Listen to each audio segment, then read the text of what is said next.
Paseantes Literarios, un programa del Grafógrafo, revista de Humanidades y Lengua Castellana de la Universidad La Gran Colombia. En Paseantes Literarios tendremos invitados para que compartan con nosotros sus conocimientos y experiencias en torno a las humanidades. En cada episodio nos adentraremos en los temas más relevantes de la actualidad. Exploraremos nuevas perspectivas y enfoques asociadas a las humanidades.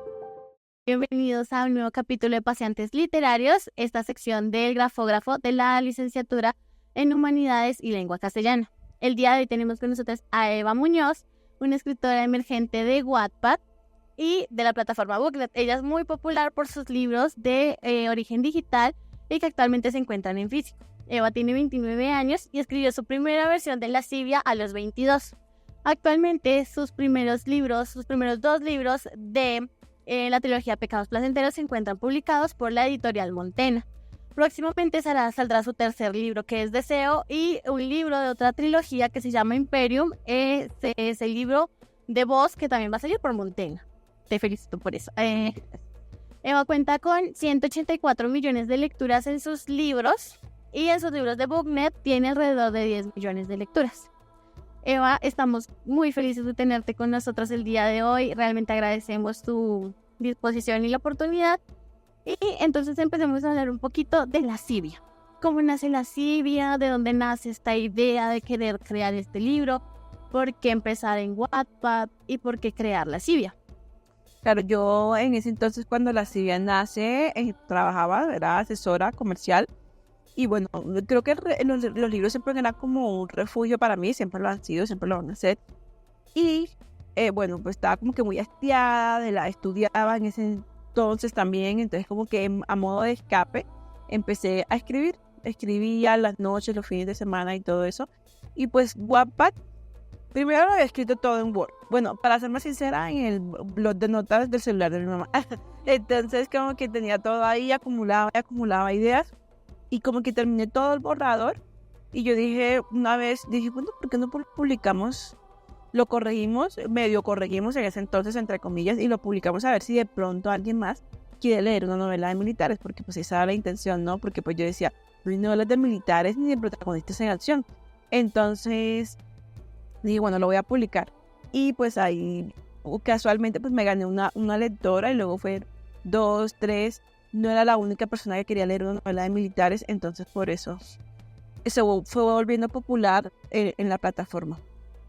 Hablas de los militares y todo esto, de hecho es muy interesante y quería hablar contigo de eso. ¿Cómo fue crear todo este universo que es la FMF?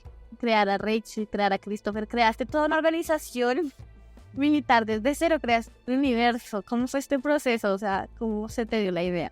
Claro, bueno, más que todo era porque iba como enfocada a lo que no, o sea, lo que no había leído, ¿no? Yo digo, hay novelas de abogados, deseos, empresarios y eso, pero pues tanto lo militar como que no. Y entonces me puse como que a investigar las distintas ramas, lo que fue la CIA, el FBI y todo eso, y yo decía, pero están, pero no se ajustan de un todo a lo que yo quiero.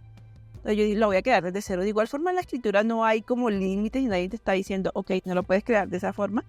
Entonces empecé y pues hice las bases. Dije, bueno, voy a tomar un poco de cada cosa y lo voy a unificar para que sea la FMF.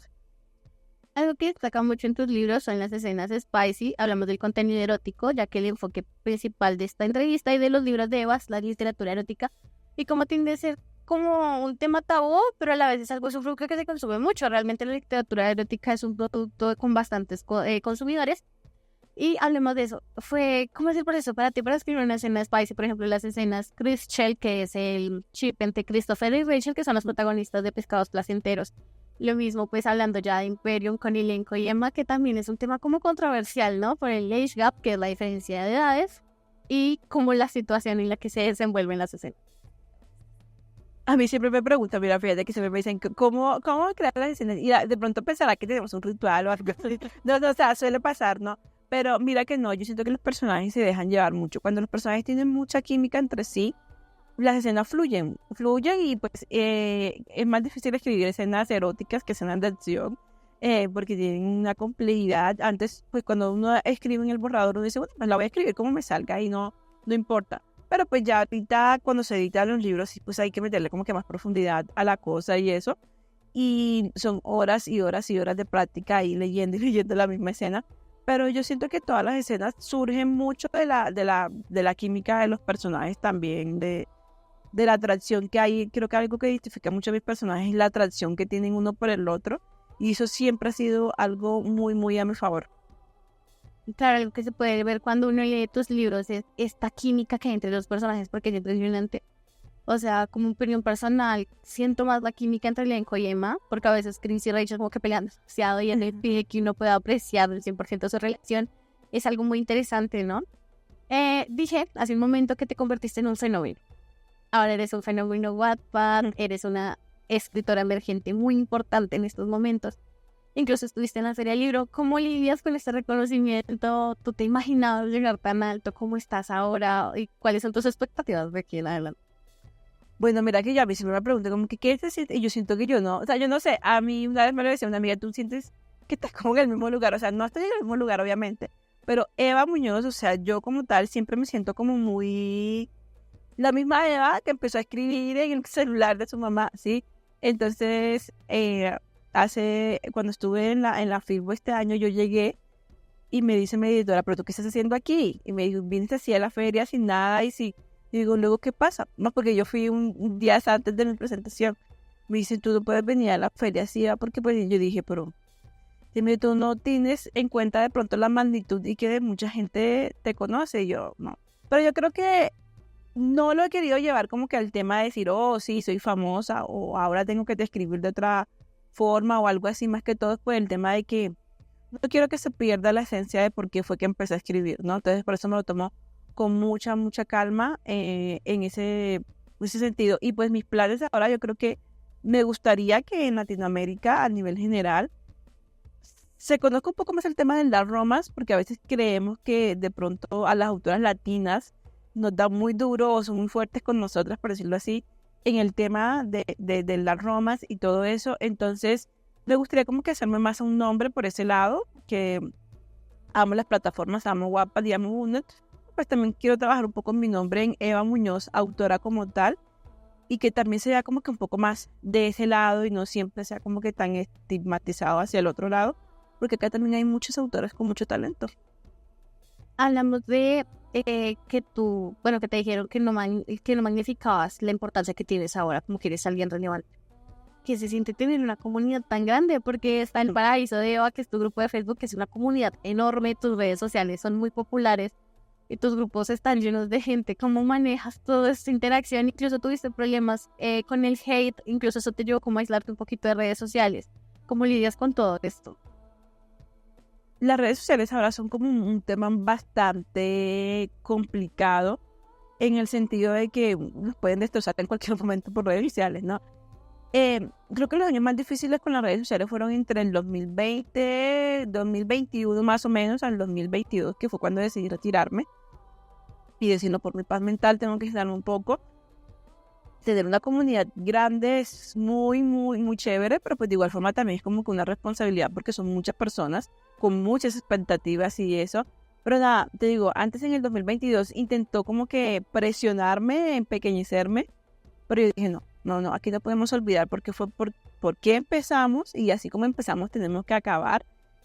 Todo escritor se tiene que usar la teoría de la Torre de Marfil y alejarse un poco. A las redes sociales hay que entrar de vez en cuando y eso, pero pues nada, yo siempre digo, me voy a alejar de un todo, pero no me puedo alejar de un todo siempre porque es que las lectoras hacen cosas espectaculares, que el video, que una cosita, yo también soy muy fan, o sea, llama mucho mi lado fan y me queda como que imposible alejarme de eso, pero sí lo tengo un poco más controlado.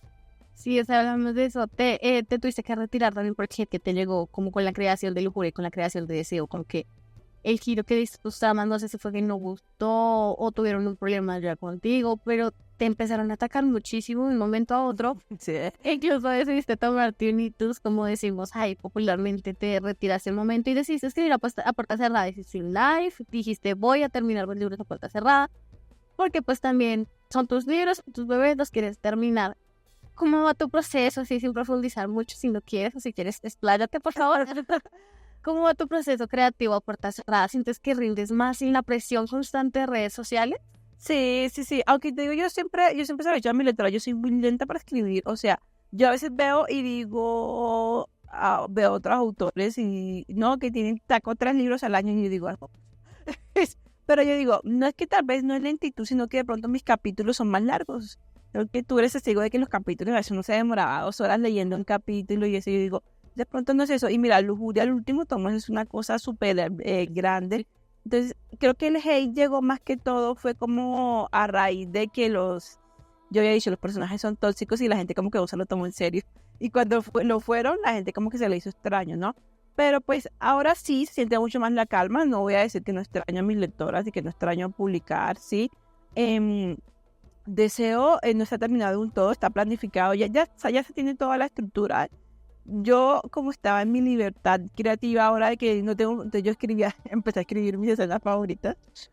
Y yo digo, entonces me acuerdo que me dice mi editora, que yo tengo pues la editora de la editorial Penguin, y mi editora que es la que me ayuda a mí, ¿no? Y me dice, pero tú, ¿por qué estás escribiendo esas escenas? Y eso pasa como en el capítulo 50 y algo. Y digo, no, pero es que yo tengo que escribir esa escena ahora, ahora que tengo inspiración para escribirla, ¿no? Entonces creo que ha sido muy divertido por ese lado, porque pues en Wattpad hay que seguir como que una linealidad. Y hace poco vi un autor que decía, escribe las escenas que tú quieras. Y creo que me encargué de eso, tanto como de dominio como de pecados placenteros. Escribí mis escenas favoritas y ha sido muy, muy divertido, la verdad. Me he relajado más. Sí, claro. Estábamos hablando mencionaste mucho el Dark Romance. El Dark Romance ahorita está emergiendo. Hablaste de un autor que publica muchos libros. Por ejemplo, Rina Kent es de esos personajes que saca muchos libros muy rápido, que no se pregunta si esta mujer tiene expresión a tope. ¿Cómo es entrar a este universo? Porque claro, tú dijiste, tus personajes son tóxicos, la gente no se lo tomó en serio, te cancelaron por eso.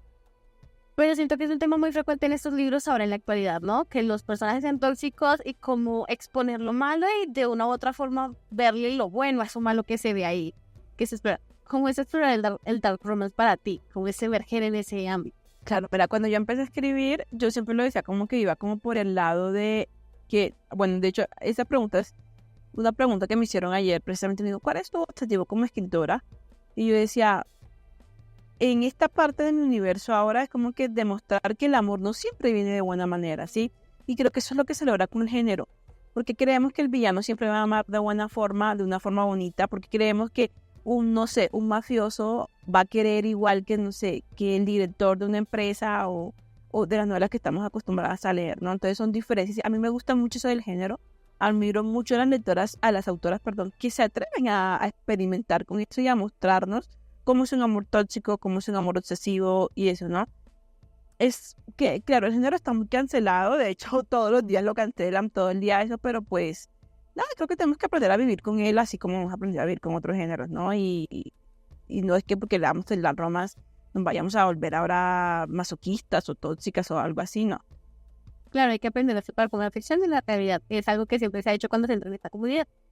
Hablaste del mafioso, hablemos de Elenco y Christopher. Como mujer, que obviamente no estás como en este mundo militar, mucho menos en la mafia. ¿Cómo fue crear a Christopher y a Elenco? Siento que son personajes con muchas capas y son personajes muy complejos. A veces siento que Elenco un poco más que Chris, pero igualmente Chris es una persona que se supone que está en el lado bueno de la ley, pero su moralidad se corrompe en el momento en que lo atacan, y es muy interesante cómo es crear a estos dos personajes que son tan enigmáticos y diferentes a su vez. Me da mucha risa que dices que no estás en el mundo de la mafia y yo digo, no lo estoy, porque me decía, una vez alguien me preguntó, ¿y tú has estado en el ejército? Y yo no puedo correr 4 cuadras sin cansarme, o sea, me cansé de ahí a venir acá. Entonces, creo que algo que me admiro mucho yo de mi imaginación, que eso se escucha muy Morgan de mi parte, admiro mucho mi imaginación, es el tema de que crea personajes, no sé, yo antes decía, no, mira, yo no nací ni con el don de cantar, ni de bailar, ni de dibujar, ni nada de eso, pero mi imaginación, siento yo que siempre crea muy buenos personajes. Entonces, yo, por ejemplo, le digo, mira, quiero leer un personaje, un coronel, que sea muy guapo, que sea así y así. Y mi mente lo va moldeando como yo lo voy queriendo, lo mismo Elenco. Quiero un mafioso ruso que sea así y así, y mi mente lo va moldeando así, ¿no? Todas esas características que nosotros le damos a los personajes es porque mi cerebro ya lo moldeó así y porque ellos, después de estar moldeados, ellos quieren una personalidad, ¿sí? Christopher, o sea, Christopher la lujuria, yo decía, pero oye, este personaje en qué momento se volvió, pero es esa fuerza que les llega a ellos mismos y en serio es increíble, no hay que decirlo a un autor mentiroso cuando dice que su personaje tiene vida propia. Sí, realmente es algo que se menciona mucho, ¿no? Que a veces los personajes son los que escriben y no ustedes. Muchas autoras lo han dicho. Uh-huh. Y es algo muy bonito. Por ejemplo, a lo largo de lo que has desarrollado tus 2 trilogías, se puede ver que tienes una pasión a tus libros impresionantes, creaste universos de cero. Por ejemplo, en Dominio se explora más la pirámide de las mafias, todo el tema de Anthony, todo esto. ¿Cómo es crear tantos personajes? Porque tienes muchísimos personajes, están todos, por ejemplo, los que pertenecen a la mafia rusa, todos los que pertenecen a la mafia italiana. Y siento que la triada que son Christopher, Anthony y Lenko son muy complejos y a la vez tú los entiendes perfectamente. Puedes entender perfectamente esa dinámica. Una de mis escenas favoritas es cuando los 3 pelean en la azotea, eso es una cosa bárbara. ¿Cómo es crear esas escenas de acción, sabes? Porque más allá del erotismo, más allá del dark romance que se ven en tus libros, también es crear muchas escenas de acción que uno siente, uno se emerge ahí y uno ve unos peleando aquí, unos peleando allá y uno dice, Dios mío, ¿en qué momento nos matan a alguno en este momento? O sea, ¿cómo es crear escenas tan emocionantes? Yo también me hago esa misma pregunta.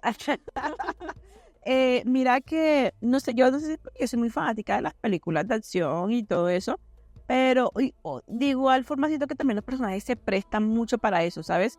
Que por ejemplo, que sean agentes, que estén en el ejército, que sean mafiosos, se presta mucho para eso. Algo que yo siempre le tenía una queja a los libros de mafia, en general era que yo decía, pero si hay un mafioso, ¿por qué no me metes a un mafioso matando? O sea, perdón por decirlo así, o porque no haciendo algo que no sea estar detrás de la protagonista, ¿no? Algo que me gusta mucho de Anthony e Lenko es eso, de que son mafiosos, no los ves tú, los ves con sus propios problemas y sus propios conflictos. No se sostienen solamente por la relación amorosa, también por sus matices y todo, ¿no? Lo mismo Chris fácilmente en cualquier momento llega en cualquier operativo y creo que eso le ha dado mucho un plus a Pecados Placenteros y a Dominio, el tema de que haya tantas escenas de acción. Y yo no sé, o sea, te digo, o sea, yo digo, bien, van a estar comiendo en tal parte y acá, no sé, va a haber un tiroteo. Y ya mi mente empieza como que a aislar todo. Claro, por ejemplo, algo así parecido es la escena donde Lenko y Amelie están en el mariposario y los atacan. Que de la nada es un momento súper bonito en familia que las lectoras moríamos por ver porque ya uno se cansa de tanta pelea y tanto, pero ellos necesitan su respiro. Pero luego vuelven y los atacan, pero aún así son escenas que uno dice, Dios mío, esta mujer tiene un proceso creativo maravilloso. Bueno, estábamos hablando de las plataformas. ¿Tú te imaginabas que podrías darle nombre a Wattpad? O sea, porque igualmente tú contribuyes a este crecimiento de Wattpad. Cada autora como tú, como Ariana Godoy, como Darles Stephanie, que estábamos hablando hace un momento en privado, ¿no te imaginabas que te ibas a volver uno de esos exponentes? Porque uno viene a Ariana Godoy empezó sacando películas, libros, se volvió también en otro fenómeno. Pero tú, así en silencio con tus libros, explotaste de un momento a otro y llevaste a reconocer la plataforma de una u otra forma. Sí, mira que yo siento que soy fiel creyente de una frase, que dice, las cosas a veces llegan cuando uno las está buscando, ¿no? Cuando yo empecé a escribir, yo veía esas historias con millones de lecturas y yo decía, ya que voy a volver yo allá por el Chiras, o sea, no. Y hay autoras que yo admiro mucho de Wattpad por el crecimiento que han tenido y porque triunfaron en una época donde no había redes sociales casi, que solamente era Facebook y por mucho Instagram, pero más que todo era Facebook, entonces uno pasaba molestando en Facebook, en Wattpad, y por ahí era como se enteraba de las novedades, ¿no? Conocí a Darles en mis inicios, o sea, que yo veía sus novelas y eso, o sea, no la he leído, pero pues sí sabía que ella era un exponente muy, muy bueno de Wattpad, Ariana también, y eso también creo que en ese tiempo también estaba Ana Coelho, si no estoy mal, San León también, eran como que las más, y yo decía, o sea, les admiraba mucho, en serio, porque creo que cuando tú admiras mucho a otra persona también, de alguna u otra forma, y yo no, o sea, yo en ningún momento dije voy a llegar a ser publicada o algo así, no, nunca fue mi intención. Creo que solamente confié en el proceso, y de hecho no confié en el proceso porque yo no estaba en ningún proceso, yo simplemente estaba escribiendo porque me divertía y ya. Pero después, en el 2019, recuerdo yo que llegamos al primer 1.000.000 de lecturas con con Lascivia, y después del 1.000.000 la novela subió y en el 2020 ya era todo Y pues siento yo que pues independientemente de Pecados Placenteros, sí tienes una de las novelas más conocidas de Wattpad y me alegra mucho saber que son autoras colombianas, que es una autora colombiana, porque creo que hasta ese entonces no había ninguna autora colombiana. Ariana es de Venezuela, Darlis también, Alex Mires también, entonces es como que chévere que fuera venezolano. Y luego también está ahora actualmente Karim, está Angie, eso también, o sea, es chévere que en Colombia siempre hay talento también. No hace falta el reconocimiento al talento. Estuvimos hablando hace un momento de que estuviste en la feria del libro. ¿Cómo se siente estar en espacios tan llenos de gente que están ahí por ti, porque te leen, que están ahí por tus libros, por tus creaciones? Pues, como que, pero ya la gente está cansada de verme, que voy a ir yo otra vez para allá. Y me dicen, no, pero es que sí van. Y yo digo, admiro mucho, en serio. Yo dije, voy a ir por ahí a firmar, no sé, unas 20 lectoras. No, mis lectoras siempre van y creo que es un espacio muy bonito que siempre me llena de mucha energía. Yo amo ver a mis lectoras, amo abrazarlas, amo ver sus libros con el montón de post-it y eso. Entonces siempre llego como con la materia a mí después de hablar con ellas. Sí, eso es muy bonito, como tu convivencia con los fans, es algo que está muy presente. Sí. Estamos hablando de que, a pesar de que eres autora, no estás muy entregada como al entorno académico de la literatura. Estudiaste economía, creo que. Mercado y ventas. Mercado y ventas, gracias.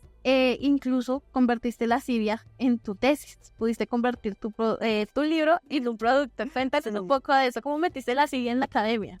Sí, lo que pasa era que yo en ese entonces estaba diciendo que toca crear la empresa, que toca crear, y yo, ay Jesús, porque digo, no, o sea, estudié mercado de ventas, trabajé en eso mucho tiempo de mi vida, o sea, muchos años, y yo dije como que voy a estudiarlo pues en lo que tengo experiencia y es en lo que voy a conseguir trabajo, ¿sabes? Como acá en Colombia, cómo son las cosas, y a veces uno también tiene que escuchar, ¿no? A mí la gente me decía, pero Eva, ¿tú por qué no te dedicas más bien a escribir? Y yo, no, que me voy a poner yo a escribir, o sea, dedicarme a eso, no, eso es un pasatiempo, yo ya tengo que, ¿no? Entonces estaba tan preocupada yo con ese tema de la tesis y yo dije, tengo que hacerlo sobre algo que a mí me gusta y me llama la atención porque yo soy de las que si estoy haciendo algo que no me gusta, no puedo, no lo logro, o sea, me aburro, lo extiendo y yo dije, no, voy a hacerlo sobre la silla. Entonces hice toda una investigación, un estudio de mercado, entrevistas, todo, explicando por qué la silla sería un éxito si yo lo lanzaba al mercado y yo creo que eso fue una forma de manifestar. Manifesté porque le fue muy bien. Sí, le fue muy bien. Sí, tanto lascivia, lujuria. Ahorita me imagino que cuando salió Voz y Deseo, eso va a ser una cosa de locos. Porque de hecho siento que uno de los libros más populares ahorita es la trilogía de Dominio. Siento que está teniendo más emergencia ahorita. Como que la están relativizando más. ¿En qué momento tú decidiste ya salir de Christopher Wray Show y entregarte más a Emma y Len? O sea, como decir, ellos merecen su historia. O sea, sé que quieres darle visibilidad a los tres grandes. Falta Anthony, a ver qué sorpresitas nos tienes por ahí con Anthony. Porque hay muchas teorías, eso es algo también muy interesante. De hecho, de tu universo lo que creaste, porque hay muchas teorías. Uno entra y Facebook y cosas. Una teoría, que Sultana es un Illuminati. Solamente les hace falta decir eso a mis lectoras. De hecho, yo lo tenía planeado. Vos antes se iba a llamar Gangster. Y mis primeros nombres son muy pendejos, ¿no? O sea, yo sí sabía, o sea, cuando yo ya llegué a un punto de la novela, desde la Lascivia, que yo dije, bueno, la historia de antes yo la puedo contar a través de Pecados Placenteros, pero la elenco no. Porque, o sea, indirectamente, no tenía a Rachel como protagonista, era Emma, que al principio pensé que iba a ser Sam, y yo, o sea, duré durante 2 meses como que tratando de planificar, y yo decía, pero es que no me daba la protagonista. Y yo decía, claro, es que la protagonista de esa novela es Emma. Y no fue que yo dije, no, tengo que ponerle un paro a esto con Christopher y Rachel. No, mira que surgió que yo dije, bueno, en cierto punto de Pecados Placenteros voy a tener que empezar voz porque, pues, por el tema de Christopher y eso, porque yo sabía lo que iba a pasar en Deseo. Entonces fue ahí cuando yo dije, bueno, ya está bien. Yo le iba a publicar, estaba pensando en publicarla, aunque no fuera de paga voz, pues, pero con el tema de la pandemia y eso yo dije, no me va a tocar acá agarrarme y ponerla de pagar en Bundes y eso para ayudarme. En ese tiempo yo no tenía ningún tipo de ingreso por parte de la escritura, no, ni a mi trabajo y eso. Pero pues sabes cómo la pandemia afectó todo. Y fue como que ese impulso y eso, pero pues sí, a Dominio a veces uno piensa que de pronto las tramas relacionadas con otros personajes no van a funcionar, pero a mí me ha funcionado muy bien y le ha ido muy bien. Y de hecho, hasta al día de hoy todavía sigue por ahí hablando de ella. Sí, o sea, es que los libros emergieron de una manera muy loca, o sea, ambas trilogías son muy reconocidas, tienes a tus lectoras aún ahí en espera de que los des ese cierre, porque, o sea, luego de Tuitus y luego toda la problemática, pues, Deseo quedó en pausa en un momento de la trama quedó en pausa, y también con Imperium, y nos falta leer Imperium, y esperamos que muy pronto siga Imperium a nosotros, porque la desesperación nos tiene loquísimo. Estamos hablando en un momento de la academia, de tu carrera y todo esto. ¿Tú crees que la literatura erótica se puede implementar en la academia como un centro de estudios? ¿Se puede estudiar académicamente? Ay, mira que yo sí siento que sí, la verdad. Siento que se puede, hay mucho material investigativo ahí, y es que esto me viene desde ahora, que por la raíz de, yo siento que siempre ha existido con el tema del Marqués de Sade, Anne Rice, con el Rapto de la Bella Durmiente, hace poco la estaba leyendo. Y todo eso, hay muchos temas por explorar del erotismo y no viene desde ahora, o sea, viene desde antes, desde la mitología griega, todo eso, todo ha pasado por ahí, no nos hemos dado cuenta porque lo vemos es como algo obsceno y como algo de que sí, lo están leyendo porque están calientes, eso se decía de 50 sombras de Grey, sin saber que marcó un antes y un después, porque mucha gente que practicaba ese era como que dejó de tenerle miedo a decirle, por tonto, por increíble que parezca, fue así. Y muchas autoras que escribían erótico también se destaparon más y dijeron, bueno, ya no tengo miedo de esconder, porque antes de escribir una novela erótica era como que no lo hago a escondidas, y siento que hay mucho tema investigativo ahí de cómo mujeres, ¿sabes? Algo que me gustaría que se investigara mucho es como el tema de la diferencia entre la literatura erótica entre los hombres y las mujeres, ¿no? Porque yo sí me he dado cuenta de que los hombres escriben erotismo de una manera y los hombres de otra manera. Entonces, por eso te digo que es un campo muy, que tiene muchas cosas para explorar. Acabas de mencionar el Marqués de Sade, un libro que es controversial, demasiado, bastante complejo de analizar. Hablemos de tus exponentes, como tus autores, tus inspiraciones en cuanto al erotismo, a quienes sigues, quienes te gusta leer. ¿Leíste el Marqués de Sade, de hecho? Sí, lo leí porque lo leí para vos, o sea, no, no esto, sino, pues porque uno tiene que leer de todo tipo, pues para el tema, no, he explorado mucho el tema también del sadomasoquismo y eso. No es que sea de mis autores favoritos, porque yo me quedo como que lo leo más que todo, como que acá, ¿qué pasó? No es de mis autores favoritos, pero sí, o sea, su narrativa y eso, como que uno lo deja pensando, ¿no? Me gusta mucho Anne Rice. Yo tengo una autora que es muy comercial, pero de igual forma me gusta mucho Jodi L. Malpass. Pero mira que mis autores favoritos como tal, que yo diga, oh, son mi trono, son autores de fantasía. Cassandra Clare, Fernando Trujillo. Entonces uno dice, a veces creemos también que la literatura es como que no, tengo que admirar, no sé, a los clásicos solamente, a Jane Austen, a algo así, pero no, creo que admirarla sí, obviamente, es una escritora excelente, pero a veces como escritores nos da pena decir, no, mira, mi autor favorito es uno de fantasía y yo escribo erotismo. Y no es eso, no, creo que hay autores que le han dado mucho a literatura, pero también hay unos de menor escala que también contribuyen mucho a la imaginación de otros escritores. Sabes que es muy interesante lo que dices, es cierto, y muchas veces incluso en la academia se tiende a infravalorar a aquellos que no leen literatura universal, que no leen a los grandes, que no leen, por ejemplo, esto le pasa que si tú no lees un libro de Gabriel García Márquez, ya no sabes. Se tiende a decir que si uno lee más la literatura contemporánea, la venden solo como comercial o juvenil. Tú que eres de lo comercial y lo juvenil, digamos entre paréntesis, porque realmente eres una escritora, eres una mujer escritora de erótico colombiana. ¿Cómo te gustaría a ti proyectar eso? O sea, como que se deje de satanizar a aquellos que realmente podemos decir que no conecten tanto con lo universal, sino que están más conectados como con lo contemporáneo. Hablaste de la fantasía también. Uno dice como, ay no, por ejemplo, en mi caso, mi trilogía favorita de fantasía es El Príncipe Cruel y también Acotar es una saga que yo adoro. ¿Cómo te gustaría contribuir con eso? Porque sí se tiende como a satanizar eso, ¿no? Como a decir, como, ay, si tú no lees tradicional, no eres un lector.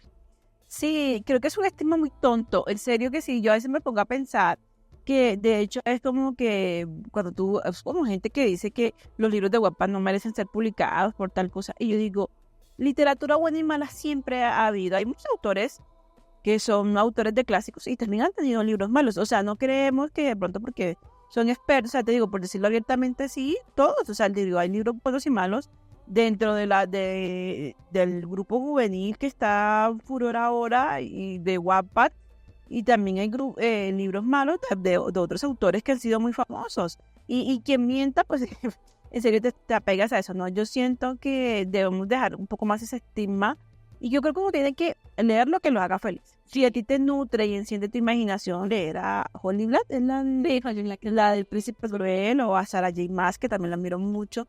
Pues dale por ahí, que poco a poco, y yo siento que todos tenemos etapas, ¿no? Yo antes no había leído El Marqués de Sade, pero ahora llegó una etapa donde lo tuve que leer, y yo dije, bien, va a llegar un punto donde, porque, o sea, creo que por eso es que mucha gente dice que la escritura es aburrida, no la lectura, perdón. Porque en su niñez lo pusieron a leer clásicos, María por allá de Jorge Isaac, y lo aburrió, entonces por eso piensa que todo. Entonces, no, cada quien empieza con lo que quiere leer, y nada, la literatura no es como para vernos intelectuales ni más inteligentes, es para divertirnos. La literatura es volver una pasión. Como quien dicen, para toda persona hay un libro. Y realmente el universo literario es una cosa realmente grande. Hay muchas tramas, muchas historias, y como tú dices, de ese deseo, incluso para la escritura, pueden crearse nuevos talentos, porque tú misma lo dijiste. Yo creé el libro que yo quería leer. Muchos escritores lo hacen así, creando los libros que quieren leer. Es algo muy interesante para explorar, ¿sabes? Incluso has dado una idea súper importante para una tesis, la investigación de la literatura erótica entre hombres y mujeres. Hablemos un poquito más de eso. Tú que me dices que investigas y te diste cuenta, ¿cuál crees tú que es la diferencia entre la literatura erótica escrita por un hombre y escrita por una mujer? Bueno, mira que no es como que tú metes en un terreno y campo minado, pero yo siento que, por ejemplo, ahorita que sale El Marqués de Sade, yo digo, ¿por qué las descripciones son tan superficiales? Sí, son muy superficiales, y son como el órgano masculino le medía tanto, y especifican las medidas, ¿no? 6 pulgadas, y yo...